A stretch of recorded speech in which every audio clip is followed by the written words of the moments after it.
tardes, chicos. Bienvenidos a la clase 8 de dirección de cámaras y manejo de switcher TriCaster. A continuación, como siempre, voy a proceder a compartir la pantalla. Como saben, también, como siempre, si no vieran, si no escucharan algo, por favor me avisan para ver qué está pasando. Ahora sí. Hoy vamos a ver 3 temitas.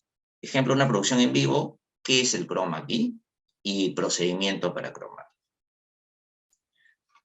En este video, este es un video un poquito largo, pero es muy interesante porque es casi un resumen de todito lo que hemos visto hasta ahorita. Desde la creación de un proyecto, cargar los videos, cómo se maneja la interfase, cómo se manejan los DDRs, el previo, el program, finalmente cómo se graba. Entonces, es como un pequeño un repaso general de todo lo que hemos visto hasta ahorita. Entonces vamos a ver este video y de ahí ya pasamos al siguiente tema, que es el croma, que ya es otro tema distinto. Vamos a verlo.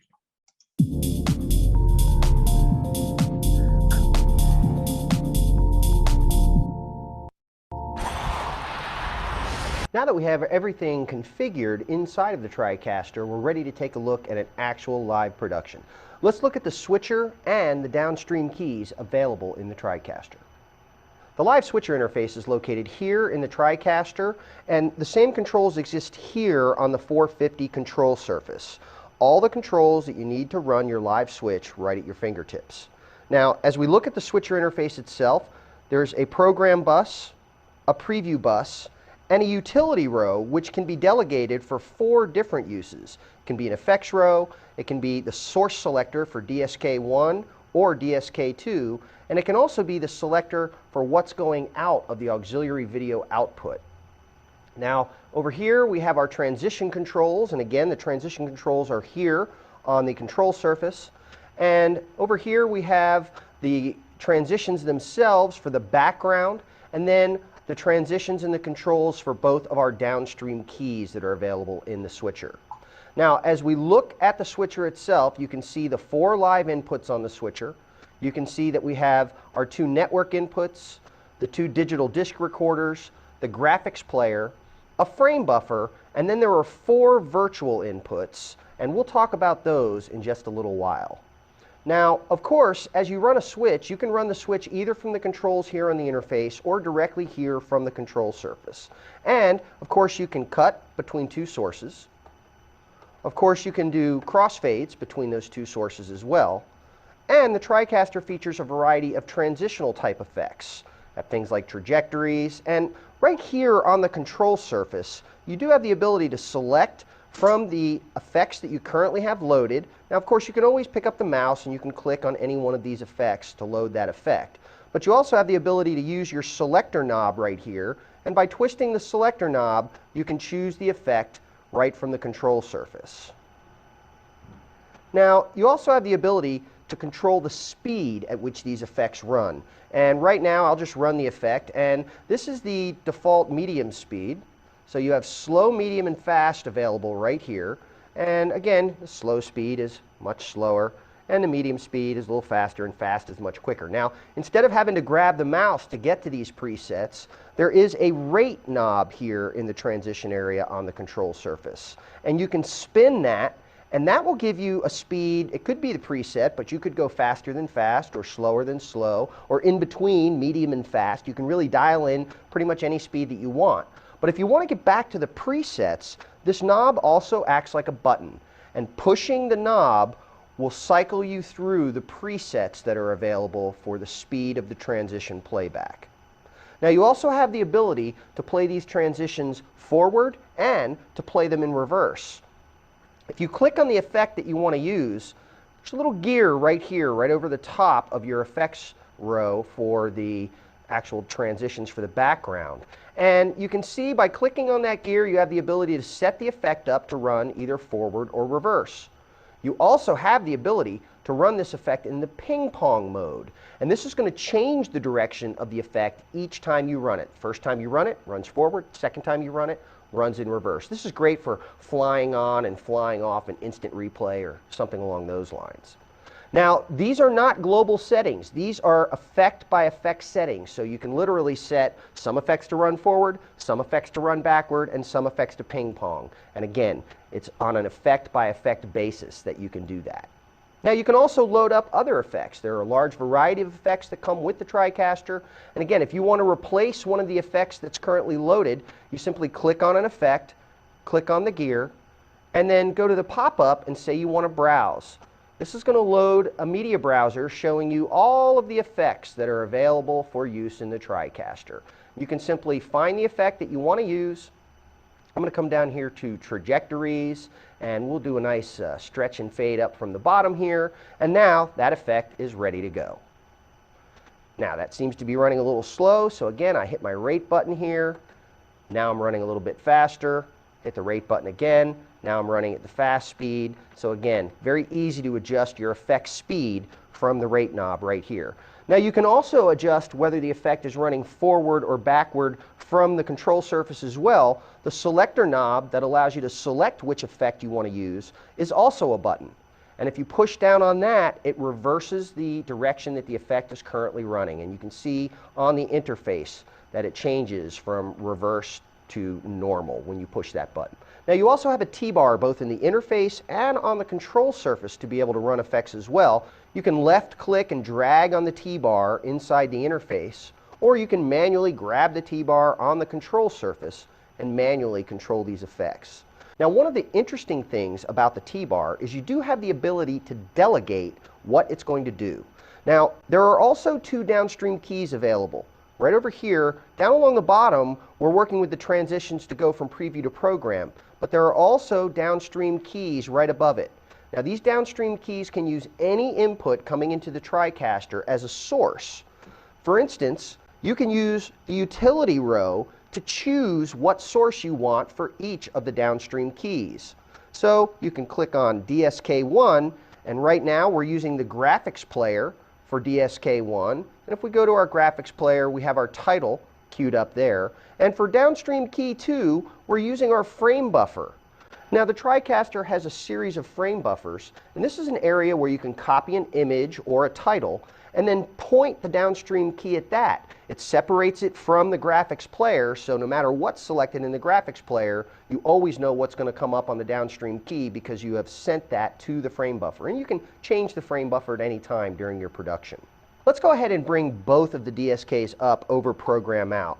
Now there are independent controls for the downstream keys here. There are also controls on the interface for both take and auto for each of the downstream keys. So you can either click on these with the mouse, or again from the control surface, we can just hit take and we can bring both of those downstream keys up. Now again, you do have the ability to use transitions to bring those on and off the screen, and it's the transitions listed right here. So you can, again, all the same techniques work that we use to load and manipulate the transitions down below, except for the fact when you're using a downstream key, your transitions are automatically always in ping pong mode because you're always going to fly that graphic on and then fly it back off with the same motion. So that happens automatically for you within the TriCaster. Now, one of the great things about any of the inputs in the TriCaster is that you can crop, scale, position, and rotate it. So we can take our overlay here, which is on DSK number 2, and I've got a positioner area of the control surface right here in which I can select what it is that I want to modify, and I'm going to say I want to modify downstream key 2. And now you have the ability to scale that down. Again, with the joystick, I'm turning the joystick like a knob, like a volume control, and that's scaling it. And then just pushing the joystick up into the corner. We also have the ability to rotate, so we can rotate that graphic around a little bit, and there's also a crop control there as well. You do have a reset button, so you can reset both of those variables, and again, the reset button only resets whatever is currently selected. So if you want to reset everything, you've got to hit reset for all of the variables. Now, if you want to be able to do those adjustments from the interface, you've got this little crosshair right here next to the gear, and if you bring that up, you have all of the same controls right here that you have on the control surface. So again, we can move this around, we can scale it. Now when you're working with the controls on the interface, I would recommend working with the icons, not trying to scale the individual axes here. So just click right on the icon and you can just use the mouse. We can rotate that around a little bit. We can scale it up and down. And you have all the same controls right here on the interface that you have on main out. Now, it may be that you want to be able to set this up before you take it live, and you may already be live. So we can't set these graphics up, size, and scale them and so forth on program out, but that's okay, because all of this can be done on the preview monitor. So if we have DSK2 set up, yet we're not going to it yet, notice if I grab the positioner, you still see it, and it's only on preview. So I still have the ability now to scale this down, and of course I can take preview and I can put the same thing on preview and program, and now I'm seeing exactly where it's going to be when I bring that downstream key up. I can do my positioning and my rotation right here on preview, and then we can bring that up, and it's exactly where I want it to be the first time, every time. Now you can do a lot more than just stills and titles with these downstream keys. You also have the ability to do full motion graphics by using the DDR as the source for the downstream key. Now here in the DDR, I have a video clip that has alpha channel in it. I'm going to tell DSK1 to use DDR number 1. Now I'm also going to turn on autoplay and single in the DDR, and this is important. We only want the one clip to play. That's why we've turned single on. It'll just play the one clip and stop. And autoplay is turned on. The way autoplay works is anytime you switch to the DDR, it will automatically start playing. And when the clip is done, it'll automatically switch back to whatever's on preview and queue up the next clip. But this works even if you've attached that digital disc recorder to the downstream keyer. By activating the downstream keyer, if autoplay is on, it'll automatically start playing that DDR, and your full motion graphic will appear right over the top of program out. Now this full motion graphic was created in Lightwave, but these graphics can be created in any package that can create a video clip with alpha channel. So if you already have a graphics package that you're currently using, that can easily be imported into the TriCaster and used in the TriCaster's workflow.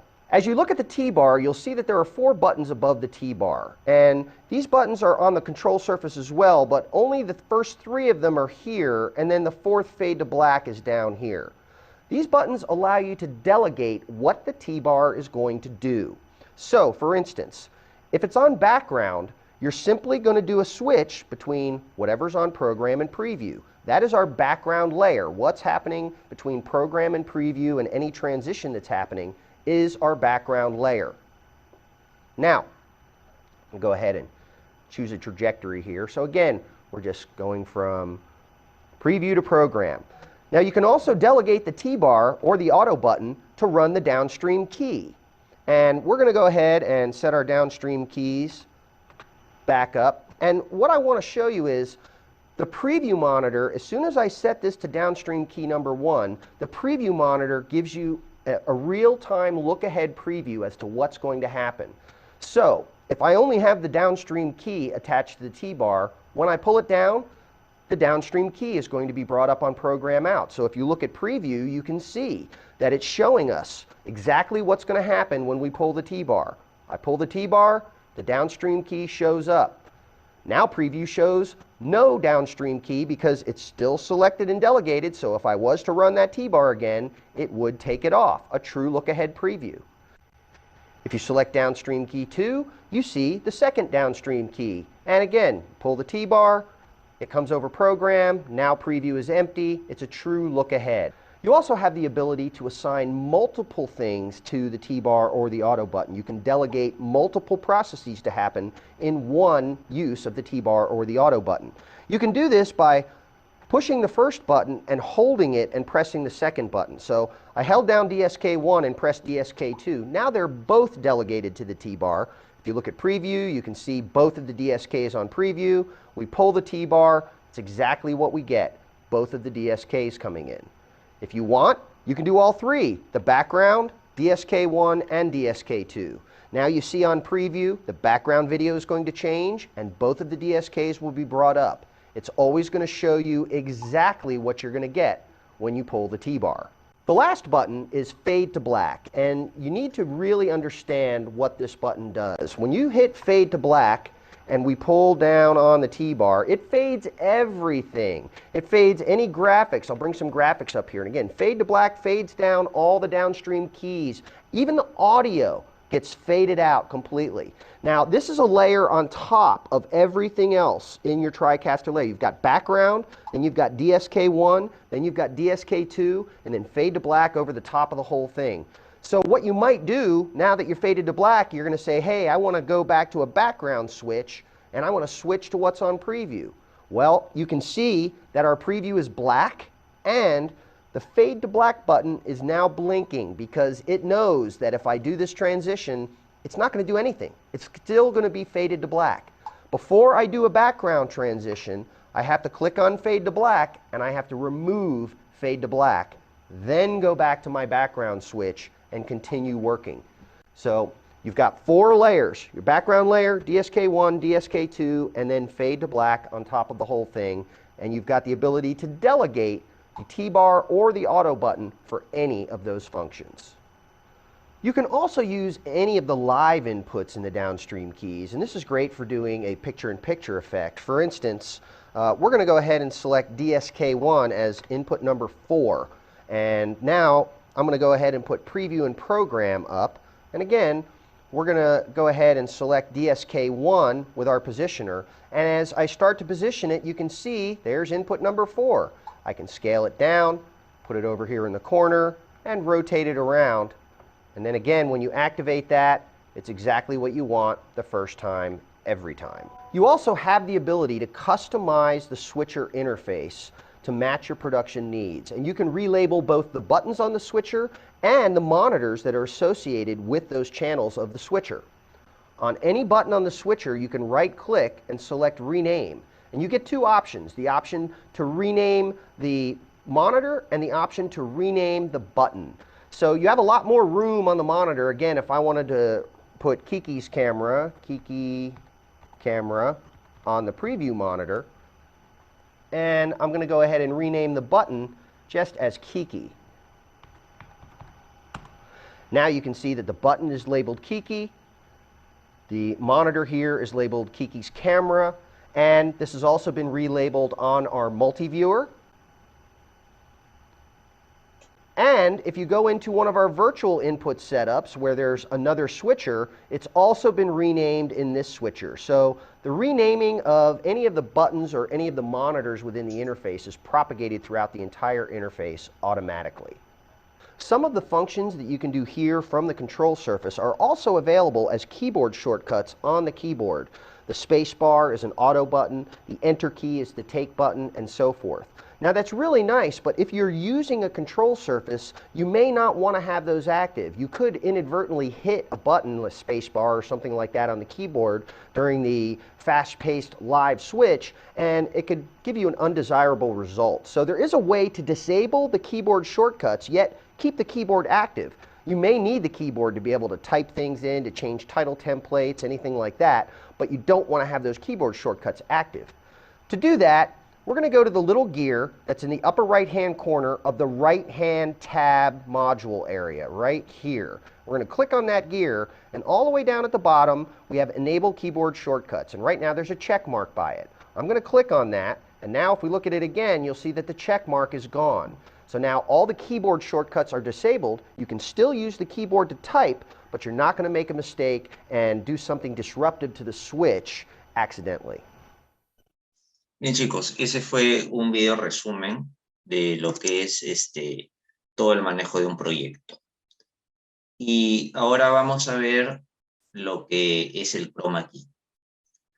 El chroma key es un efecto que consiste en extraer un color de una imagen determinada y reemplazar este espacio que ocupaba por otra imagen. Para hacer este efecto se debe grabar con un fondo azul o verde. Se suelen usar los colores verde o azul porque son los más alejados al tono de nuestra piel. Bueno, acá quiero explicarles que quiero enseñarles primero lo que sucede es que el TriCaster da la opción de hacer croma. Y el croma es necesario para usar los sets virtuales, que es un tema que vamos a ver más adelante. Pero primero que nada es necesario saber cromar, cómo es que se croma y qué es el croma. En este videito vamos a ver un rápido ejemplo de lo que es un croma para que lo vean bien. En el cine de hoy en día se puede crear cualquier cosa. Puede parecer una tarea fácil, pero hacerlo bien... ¿Cuál es? Vale, corta. Ah, es este. Vale, lo tengo. ¡Ya! ¡Ay, que me pillo el pelo! Acción. Pero hacerlo bien es un arte y hoy os lo vamos a demostrar. Se requiere de horas, mucha atención en los pequeños detalles y creatividad. Gran parte de estos trucos son creados con una técnica llamada croma, así que coged papel y lápiz, porque hoy vamos a aprender de qué va esto. Hola, soy Natalia Sprenger y hoy voy a descubrir las infinitas posibilidades del croma.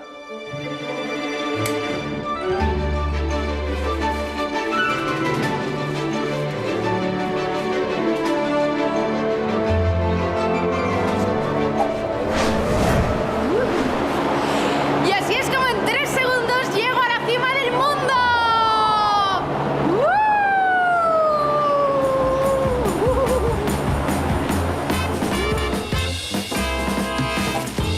¿Lo veis? Este es el motivo por el que los meteorólogos nunca van de verde. Pero, ¿por qué verde? Principalmente porque junto al azul es el color opuesto a los tonos de la piel humana. Además, es fácil de iluminar y pocas veces se utiliza en el vestuario.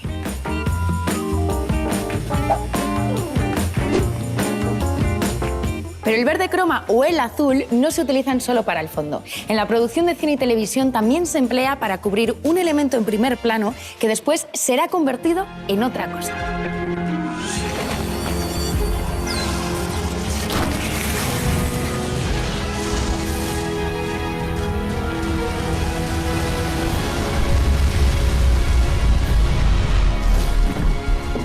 Un momento, ¿qué son esos puntos?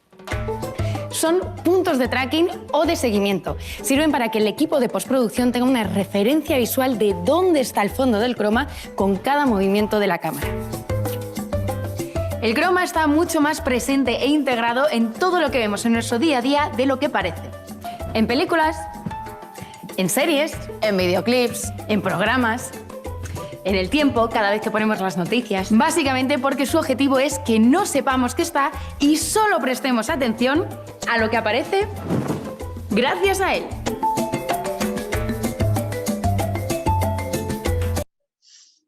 Bien, chicos. En el cine de hoy en Luego de haber visto este video, vamos a ver los pasos básicos para cromar. Y ojo que esto es en cualquier situación, no solamente para usar el TriCaster.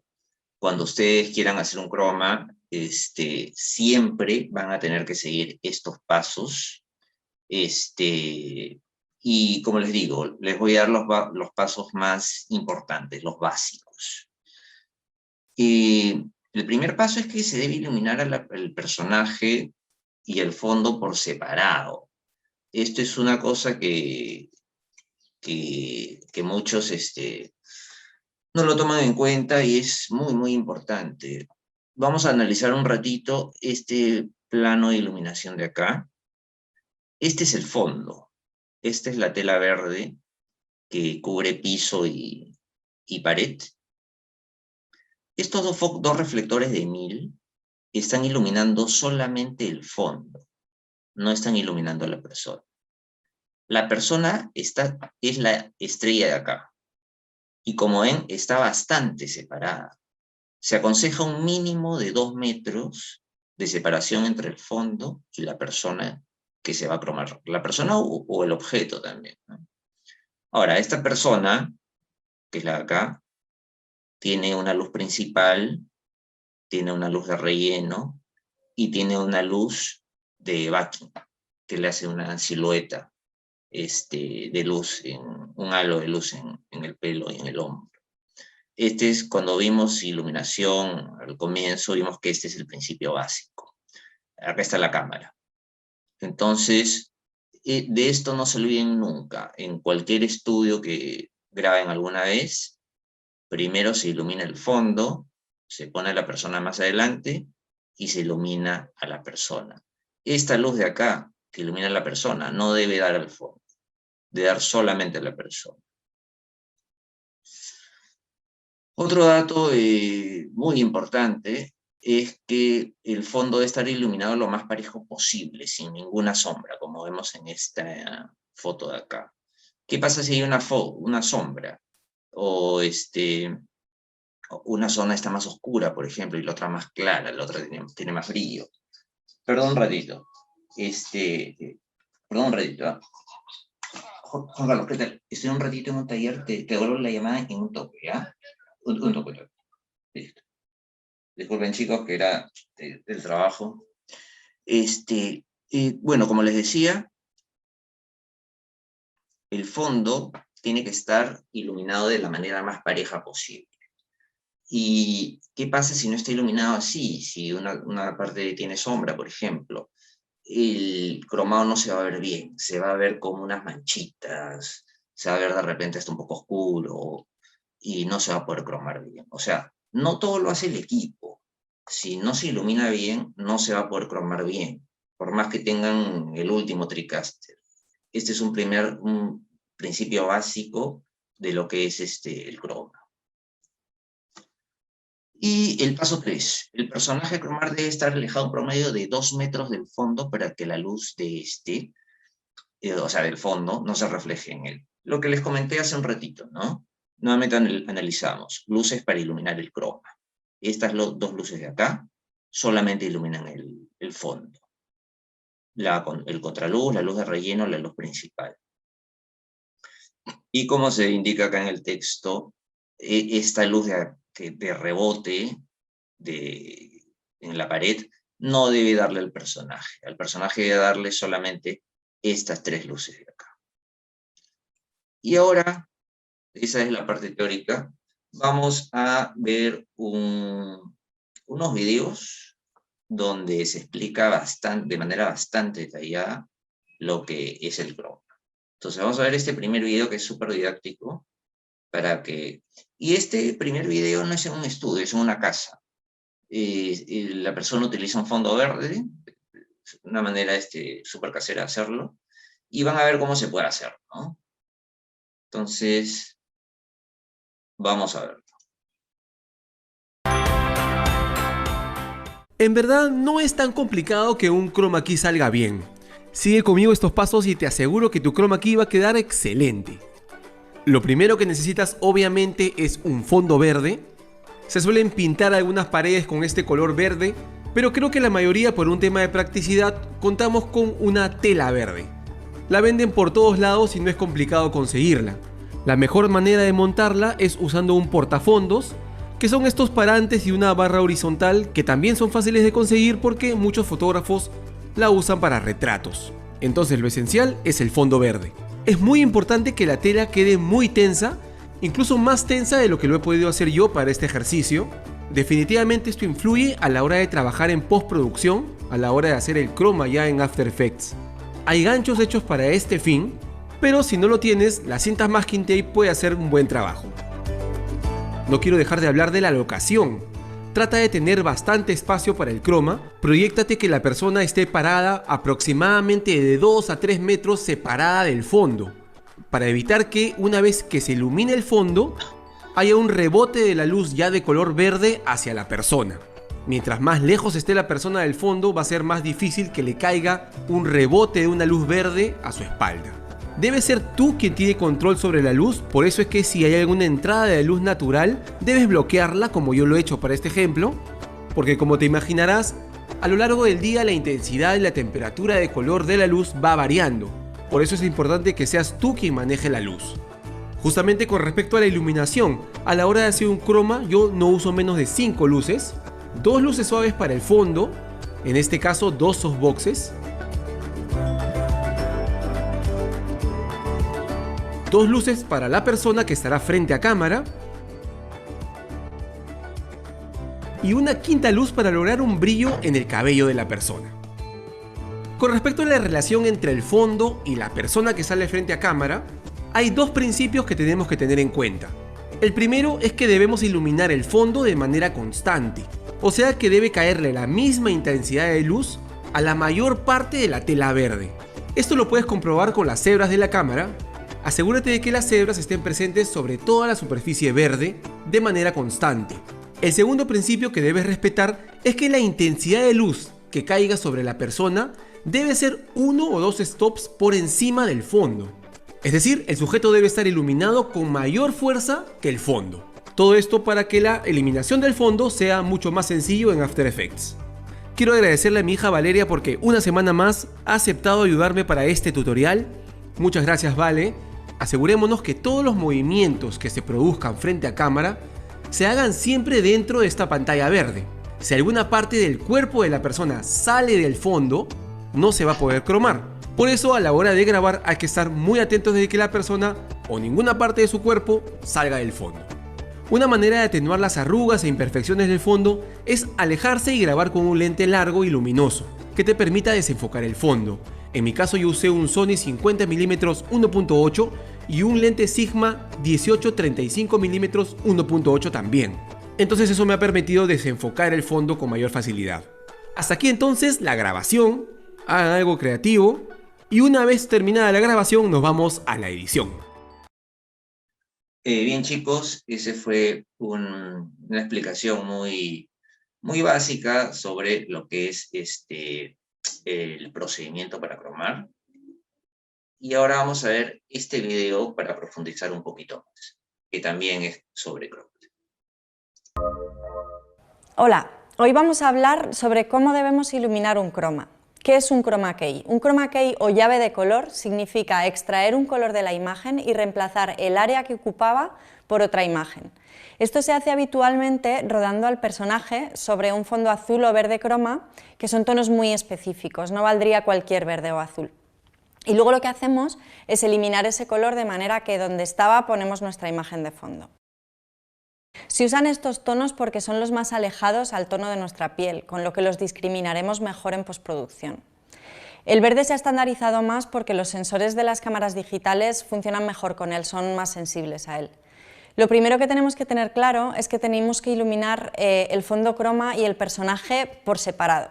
Así que, 1, tenemos el fondo croma, que lo que queremos es que esté iluminado lo más plano y uniformemente posible. 2, tenemos a nuestro personaje. Y 3, tenemos la imagen que vamos a poner como fondo una vez que eliminemos el verde o el azul del croma. Por esto, las luces que iluminan al personaje deben ser diferentes a las que iluminan el fondo de croma. Lo primero, vamos a ver cómo iluminamos el fondo croma. Como ya hemos dicho, el fondo croma ha de estar iluminado lo más uniformemente posible y no tener ninguna sombra, con lo que siempre utilizaremos fuentes de luz difusa para iluminarlo. Fuentes de luz que no produzcan sombras definidas. Es importante también, si estamos usando como fondo una tela de croma, que ésta no tenga ninguna arruga, que esté bien estirada. Básicamente, lo que tenemos que conseguir es que toda la superficie del croma esté iluminada con la misma intensidad de luz y que no tenga ninguna sombra.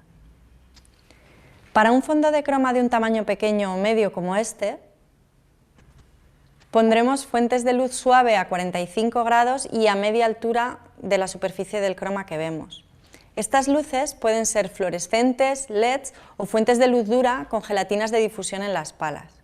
Las repartiremos de tal modo que ilumine lo más uniformemente posible el fondo.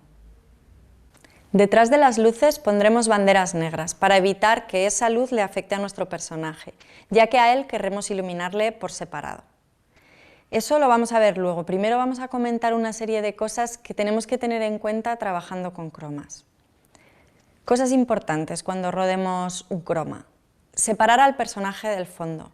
Debemos tenerlo separado al menos 2 metros del fondo y si podemos más, para que la luz que refleja el fondo no afecte al personaje y no lo contamine de ese color. Porque si esto ocurre, tendremos luego problemas para eliminar el verde o el azul sin afectar al personaje. Otra razón por la que el actor ha de estar separado del fondo es para que las luces que iluminan el croma no le afecten. Y al contrario, para que las luces con las que iluminamos al actor no proyecten sombras sobre el fondo. Evitar los bordes desenfocados.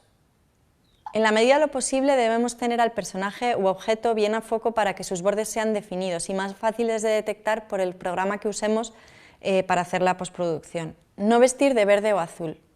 Si estamos rodando con fondo verde, no tener al personaje vestido de verde o algún elemento en cuadro que sea verde. Lo mismo si rodamos en croma azul, que no haya tonos azules en el vestuario, como por ejemplo pantalones vaqueros, etc. Evitar materiales que reflejen. Las gafas, los elementos de cristal o metal y los colores muy claros como el blanco son elementos que reflejarán el verde o el azul del croma y que nos darán problemas luego a la hora de hacer el chroma key, porque estarán contaminados de color, del verde o del azul. Debemos evitarlos en la medida de lo posible. Configuración de cámara. Debemos usar la sensibilidad de cámara más baja que podamos para que la imagen tenga menos ruido y así el chroma key funcione mejor. Esto es especialmente importante en las DSLRs, ya que tienen de por sí mucha compresión en los archivos que generan, por lo que intentaremos usar unas luces lo suficientemente potentes para que nos permitan bajar la sensibilidad de cámara y tener una imagen más limpia. Debemos tener ajustada la temperatura de color de nuestra cámara a la temperatura de color de las luces que estamos usando para iluminar el croma, para que el verde o azul que usemos se vean correctamente sin ninguna dominante. Por la misma razón, es muy importante que esté correctamente expuesto, ni quemado ni oscuro. Para eso usaremos un fotómetro como herramienta para medir la exposición. Haremos varias medidas para comprobar que todo el área tiene la misma intensidad de luz y si no es así ajustaremos nuestra luz para que quede lo más igualado posible. Diferencias de medio diafragma son asumibles, pero no deberíamos tener mucho más que eso. Si no tenemos fotómetro, usaremos las herramientas de exposición propias de la cámara. Dependiendo del modelo, tendríamos unas herramientas u otras. Si, por ejemplo, usamos el histograma, lo que tendríamos que tener es una sola línea central en la zona de los medios tonos. Con el false color, por ejemplo, debería coincidir con el color verde del false color, que corresponde al gris medio del 18%. Con cebra pondremos este cebra al 70% para comprobar si todo el área del croma nos sale rayada. Las zonas que no tengan cebra serán las que estén más oscuras o más claras y las corregiremos hasta que nos aparezca cebra uniforme en toda la superficie del croma. Vamos a ver ahora cómo debemos iluminar al personaje. Como lo que vamos a hacer es integrar dos imágenes distintas, el fondo y el personaje, es muy importante la preparación previa. Antes de rodar a nuestro actor sobre el fondo de croma, tenemos que tener claro cuál es la imagen de fondo en la que lo vamos a integrar, porque tendremos que iluminarle en función de cómo sean las condiciones de iluminación de ese fondo. Si, por ejemplo, lo vamos a integrar en un exterior día, tendremos que ver de qué dirección viene el sol para saber de qué dirección ha de venir la luz principal, que será dura o suave dependiendo de si es un exterior nublado o soleado. También debemos observar el contraste que hay entre la luz y la sombra, para respetarlo a la hora de iluminar al personaje en el plató. Otra cosa a tener en cuenta es la temperatura de color, las dominantes o si hay mezcla de fuentes de luz frías, cálidas, etc. De la misma manera, tendríamos que tener en cuenta las condiciones de luz del fondo cuando sea un interior. Estudiaremos de dónde vienen las luces, si hay contraluces, cómo es la luz principal, si las luces son duras o suaves, etc. Y en función de eso iluminaremos a nuestro personaje. Cuanto más tengamos en cuenta estas condiciones de luz a la hora de iluminar, mejor integrarán luego las dos imágenes, más creíble será el resultado final. La altura de cámara, el diafragma y la focal que elijamos para rodar al personaje han de ser las mismas que usemos para rodar el fondo en el que luego se integrará este personaje. Habitualmente lo que se hace es apuntar estos datos para reproducirlos lo más fielmente posible.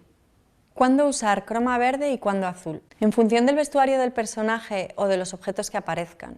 Si los objetos o el vestuario tienen que ser verdes, usaremos croma azul y viceversa. En función de dónde vayamos a integrar al personaje. Si es en un exterior día, lo rodaremos en verde, ya que los posibles restos de verde que queden en los bordes después de hacer el chroma key se disimularán mejor con el fondo. Si por el contrario lo vamos a integrar en una imagen nocturna o muy oscura, mejor usar el croma azul. En función del espacio que tengamos. El color verde es el que más contamina de los dos. Al ser más claro, refleja más luz y esta luz llega con facilidad a nuestro personaje, dificultando el que el chroma key pueda discriminar bien la silueta del fondo. Por eso es importante que separemos todo lo que podamos al personaje del fondo verde. Materiales de croma. Hay varias opciones dependiendo de nuestras necesidades. Tenemos pantallas plegables de croma que por un lado son azules y por otro verdes y son una solución rápida y cómoda para los casos en los que vamos a hacer solo un plano corto y no necesitamos mucho fondo. También tenemos fondos de papel, telas de croma que pueden ir sueltas o montadas sobre un palio para que queden bien lisas o si necesitamos superficies más amplias, nos iríamos a un plató del tamaño que necesitemos, con las paredes y el suelo pintados con pintura de croma azul o verde. Bueno, y hasta aquí el tutorial de croma. Espero que os haya sido útil. Nos vemos. Bien, chicos, y les he querido mostrar estos videos para que se den cuenta que la importancia de la iluminación en lo que es el croma. Como les digo, si no se ilumina bien, o si no se utilizan los colores correctos, ¿no? Como vieron ahí en un ejemplo, que la chica se había puesto un vestido, una blusa verde, y claro, se croma, porque se junta con el fondo, ¿no? Entonces, esa es la importancia de iluminar bien para que el croma salga correcto, ya sea porque después lo van a editar o sea una imagen que van a postproducir, o para utilizarlo en el TriCaster, ¿no? Y ahora vamos a ver este último video que trata sobre los errores más comunes que hay cuando uno hace croma, y es muy interesante. Vamos a verlo también. Seguramente no haga falta explicarte qué es un croma, pero realmente un croma es esto, esto también es un croma, aunque bueno, realmente un croma es esto. Esta pequeña tela verde nos ha hecho soñar y creer que íbamos acompañando a Frodo hacia el monte del destino. Nos ha hecho subirnos en los coches más rápidos del mundo. Incluso nos ha hecho enamorarnos delante de uno de los barcos más importantes de la historia, Titanic. Todo eso está acompañado de muchas y muchas y muchas telas de croma y mucho trabajo de postprocesado. Pero realmente hay 3 errores principales que se cometen cuando trabajamos con croma. Y si quieres que te los cuente todos, quédate, comenzamos. El primero de los errores es no estirar completamente la tela. Cuando surgen diferentes arruguitas, porque la tela normalmente la guardamos doblada, suele haber ciertos errores y luego ciertos problemas que suceden delante del ordenador que van a ser muy complicados o incluso imposibles de quitar. Por lo tanto, estirar correctamente la tela nos va a ayudar muchísimo después en el proceso de postprocesado, porque con esta tela podemos directamente convertirla en diferentes colores sin ningún tipo de problema, porque podemos trabajarla como fondo neutro. Es un verde, pero al final podemos interpretarlo como queramos. Para estirar correctamente esta tela, yo personalmente lo que suelo usar son pinzas. Puedes tener telas con diferentes agujeritos para poder tensar con cuerdas, quizás sería lo mejor para poder montar en una estructura y que al final se quede lo más tensa posible. Es cierto que no es fácil quizás encontrar estructuras de este tipo, pero también podemos tener en cuenta que colgándola en la pared con una ayuda de pequeñas chinchetas, tornillos o como queramos, podemos igualmente estirar la tela. El único objetivo es que la tela no tenga arrugas muy grandes que proyecten sombras y que luego sean muy complicadas de quitar. Si te das cuenta, hay diferentes arruguitas, ¿vale? Tenemos una tela que, bueno, pues en su totalidad, principalmente por aquí, tenemos algunas arruguitas que cuando pasamos al ordenador realmente desaparecen. ¿Por qué? Porque no están muy marcadas, están simplemente marcadas muy poquito. Lo ideal sería que estuviera completamente recta y completamente estirada. No tener arrugas nos va a ayudar muchísimo después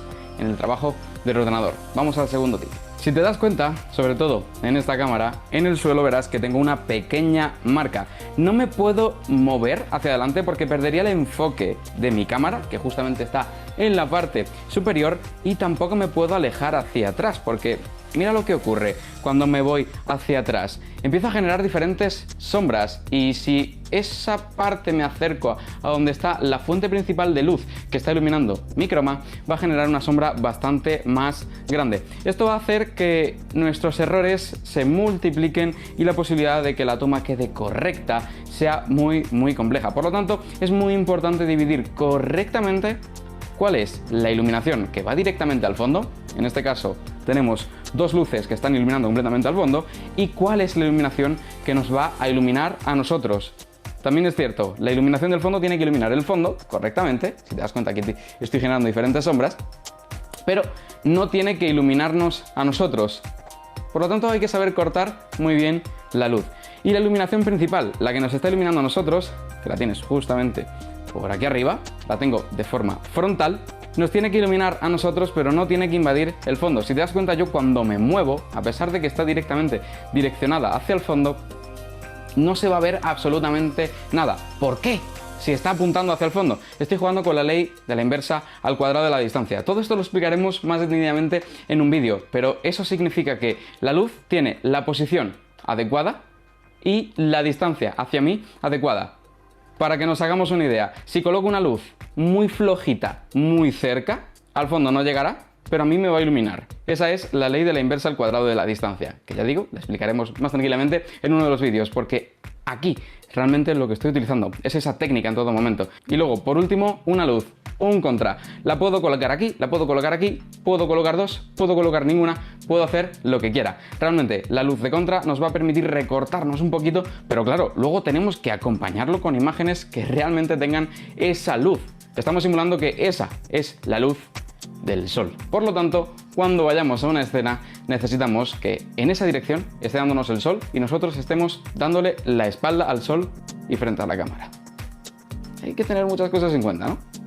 El tercer consejo o problema es no saber adecuadamente cómo trabajar delante del ordenador. Es súper importante tanto la toma, quizás sea lo más importante, y luego también tener un respaldo digital detrás. Necesitamos un ordenador y los software adecuados. Eso quiere decir que tocando las diferentes herramientas vamos a poder conseguir los resultados que realmente vamos buscando. ¿Quieres que te enseñe cómo trabajar con Chroma? Que te enseñe pasito a pasito con un vídeo dedicado a cómo estiro la tela, porque también tiene su arte, cómo ilumino el Chroma, que al final creo que es lo más importante de todo, y cómo trabajo detrás del ordenador, que al final son horas y horas y horas para dejarlo bien. Si quieres todo eso, por aquí abajo en los comentarios, me lo dejas y encantado puedo crear ese contenido. Y no mucho más. Por aquí me despido. Si te ha gustado este vídeo, me gustaría que lo apoyaras con un gran like, que me dejes por abajo en comentarios si realmente quieres nuevos vídeos sobre este tema de iluminar cromas. No olvides suscribirte a este canal para no perderte absolutamente nada. Y si le das a la campanita,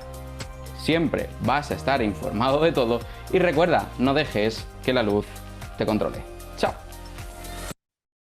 Bien, como pudieron ver este video, uno de los problemas que tenía, por ejemplo, es que el chico está con lente, ¿no? Entonces es un elemento pues reflectante y eso siempre va a causar alguna molestia en el momento de cromar.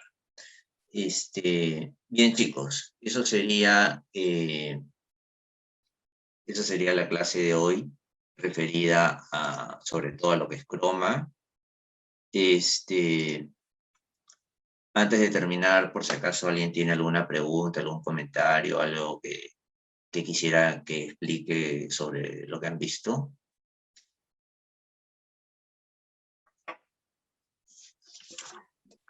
Profesor, con respecto al fondo, pues solamente es un solo color de verde porque hay color verde oscuro también. Sí, buena pregunta. Mira, hay un verde que se llama croma, ese es el color, así se le denomina, verde croma, que es un verde un poquito especial, ¿no? Ahora, tú me dices, ¿qué pasa si le pongo un verde oscuro?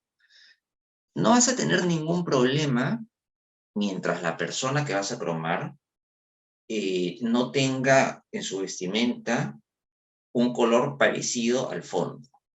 O sea, si vas a poner una tela verde oscura, bueno, que el personaje no tenga nada verde oscuro, ¿no? Ni su chompa, ni su pantalón, o sea, nada. Ese es uno de los motivos por los cuales se utiliza más en realidad el fondo croma, porque es muy raro pues que una persona vaya vestida con un verde así, ¿no? Que una persona utilice una camisa de ese color, ¿no? En cambio, con unos jeans azules, si le pone fondo azul, sí, ahí sí podría haber conflicto, ¿no? Entonces, sí puedes usar un verde más oscuro, pero es importante, como repito, que la persona a cromar no tenga nada verde oscuro, eso es el principio de todo, que la persona que va a ser cromada o el objeto no tenga un color parecido al del fondo. ¿Alguna otra pregunta, chicos? Entiendo, profesor, gracias. Ok, Judith. Bueno, esto es una clase en realidad muy introductoria sobre lo que es el croma, ¿no? Se puede hablar mucho sobre este tema y en la próxima clase voy a presentarles un par más de videitos y un poquito más de teoría para que conozcan bien sobre esto, porque como les dije, de ahí lo que tenemos que ver es lo de los sets virtuales. Entonces, el paso previo a utilizar un set virtual es saber cromar bien. Bien, chicos, entonces, ¿hay alguna otra pregunta? Si no, ya para dar por terminada la clase. Bien, entonces, di por favor, no hay ninguna. Bien, chicos, entonces eso sería todo por ahora. Nos volvemos a encontrar el próximo miércoles a las 3 de la tarde. Muchas gracias por su asistencia.